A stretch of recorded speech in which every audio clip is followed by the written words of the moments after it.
গরিবের স্বাস্থ্যকর chocolate cake বানাবো, সেটা বাসাতেই কিভাবে বানাবো পুরো ভিডিও দেখবেন। হ্যালো গাইস, আসসালামু আলাইকুম, welcome to my mini blog. আপনারা সবাই কেমন আছেন? আলহামদুলিল্লাহ আমি অনেক ভালো আছি। এই বিস্কুটটা আমি মনে করি সবার ঘরে ঘরে রয়েছে, চকো ফান বিস্কুট। আমি 3 প্যাকেট নিয়ে, একটা প্যাকেট 10 টাকা করে, তাই আমার 30 টাকা খরচ হয়েছে। আর বিস্কিটগুলো ব্লেন্ড করে নিব, তাই ভেঙে চুরে গুঁড়া করে ফেলছি যাতে পাউডার, চকো পাউডার তৈরি হয়। আসলে এটা বাজারেও কিনতে পাওয়া যায়, কিন্তু আমরা সচরাচর সবার ঘরে ঘরে থাকে না, কিন্তু ঘরে ঘরে কিন্তু চকোফান বিস্কুট রাখাই যায়, তাই না? তাই আমি খুব সহজে চকোফানটা পাউডার করে নিলাম, আর এদিকে চিনিটাও পাউডার করে নিলাম। সবকিছু পাউডার করে নিতে হলে মিক্সার করতে গেলে অনেকটা সুবিধা হয়ে যায়। কেক যারা তৈরি করে তারা বুঝতে পারবে কতটা সুবিধা হয়। আর এদিকে ডিম রুম টেম্পারেচার হতে হবে, ডিমটা ভালোভাবে ফাটিয়ে নিলাম। আর হ্যাঁ, চিনির পাউডার দিলাম, এটা অনেকে অনেক ভাবতে পারেন এটা আসলে চিনি পাউডার ছিল যেটা ব্লেন্ড করেছি। আর ডিমের গন্ধটা থাকবে, আর কেকের ফ্লেভারটা নষ্ট হয়ে যাওয়ার কারণে আমি এলাচির গুঁড়া দিয়েছি। তারপরে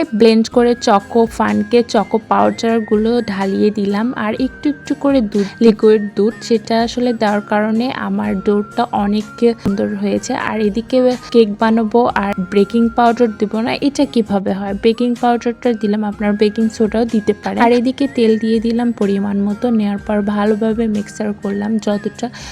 যতক্ষণ মিক্সার করেছে আমার খুবই ভালো লেগেছে, খুব দেখতেও ভালো লেগেছে, আর রিয়েল লাইফে মানে এক্সপিরিয়েন্সটা অনেক ভালো ছিল। আর এদিকে তেল ব্রাশ করে নেব, যাদের বাসায় ব্রাশ আছে, বড় লোকস আছেন, তারা অবশ্যই তেল ব্রাশ করে নেবেন। আর আমি খুবই গরিব মানুষ, তাই আমি হাত দিয়ে ব্রাশ করে নিলাম।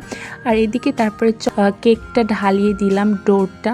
আর এদিকে আমি তো আগেই বলেছিলাম যে এই ভিডিওটা পুরাটা গরিবদের জন্য। আমি ভাবলাম যে খাবারগুলো ওয়েস্ট করব কেন, আমার বাবুকে দিলাম, বাবুটা চেটি পুটে খেলো, বললো যে চিনি লবণ সব ঠিক আছে। তারপরে আমি ঢেকে দিলাম আর দুই পাশে ব্লক করে দিলাম যাতে অতি তাড়াতাড়ি হয়ে যায় আর আমার বাবু খেতে পারে। দেখুন আমার অলরেডি হয়ে আসছে। আর হ্যাঁ, আমি একটু চকো পণ্ডিতি করে এটা ডেইরি মিল্ক নিয়ে আসছিলাম উপরে দেওয়ার জন্য, তাই ভাবলাম যে গরম পানির মধ্যে দিয়ে রাখি, গলার পর তারপরে উপরে দিব, কিন্তু সেটা আমার কাজে দেয় নাই। আমি কাজটা কমপ্লিট করতে পারে নাই। বাই দ্য ওয়ে, আমার কেকটা অনেক কিউট হয়েছে। বাস্তবে যদি দেখতে পারেন তাহলে অনেকটা বলবেন যে এটা আসলে অনেক টেস্টি একটা কেক। বাজারে তো সবসময় খেয়ে থাকবেন, কিন্তু বাসায় এইভাবে স্বাস্থ্যকর ভাবে যদি আপনি বাচ্চাদের খাওয়াতে পারেন, নিজেরও ভালো লাগবে এবং বাচ্চাদেরও স্বাস্থ্যকর খাবার তৈরি হবে। দেখুন আমার তারপর ডেকোরেশনের জন্য চকোবিন নিয়ে এসেছি, যেটা আমার বাবু খুবই পছন্দ করে। ক্রিম দিতে চেয়েছিলাম, সেটা আসলে হয় নাই।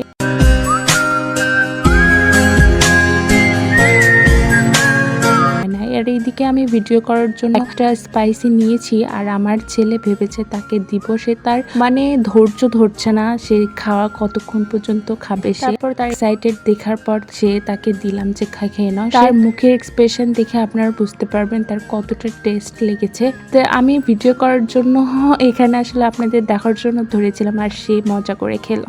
আজকের ভিডিও এই পর্যন্তই। আল্লাহ হাফেজ।